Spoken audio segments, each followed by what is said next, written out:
Fine, my name is Nehemia Mchechu. I'm the Director General of National Housing Corporation.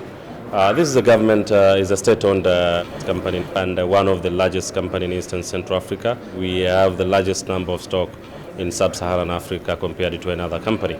National Housing has gone restructuring, serious restructuring under the past 3 years ago, and the government had a clear vision on what they wanted to achieve, and I knew what they wanted to achieve. They've given us a full hand to make sure that we do the serious and necessary reform. As a result of Mortgage Financing Act, we now have many banks which are lending in mortgage financing and therefore helping the buyers, but at the same time making the effective demand and creating the real market for people who are developing these units. But at the same time also banks have the confidence to lend even to developers because they know the buyers are there and they're going to get the solutions.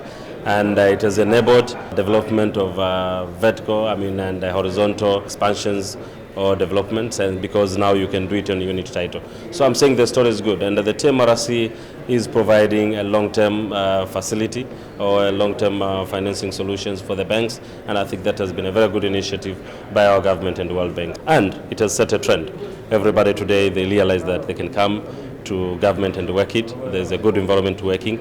But at the same time, it has also provided an opportunity to a government that if they do what they've done to national housing in every other company, then things will be a different story. And we think this is what we're going to reform and going to transform the economy of our countries. Now we are ready to look for partners. We are ready to undertake several projects, and we have quite a good number of projects that we've been developing in Tanzania. And we've started now moving into satellite cities where we are taking a role as a master developer.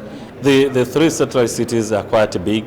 These are projects we don't expect to finish in 2 years, 3 years. These are projects which could take 5 to 7 years. So we don't have like just a target to say we want to raise all the $1 billion for each satellite city now.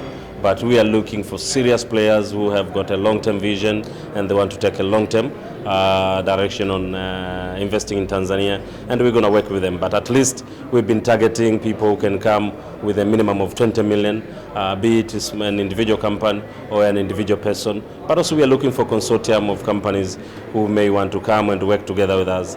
And I think talk an amount of 100 million, $200 million, but we are willing to go for a minimum of 20 million equity, and we felt for such a bigger projects we should take advantage of inviting global players, of inviting international players, and we said our first point has to be in Dubai. One, it's because Dubai and the UAE region, they've had a very good success story on the real estate sector, but also this is the area where it's a regional office for most of multinations covering Middle East and Africa regions, and we think we have an opportunity to see and meet several decision makers in this area. We are here to tell people, please consider investing in Tanzania. There is quite a good returns.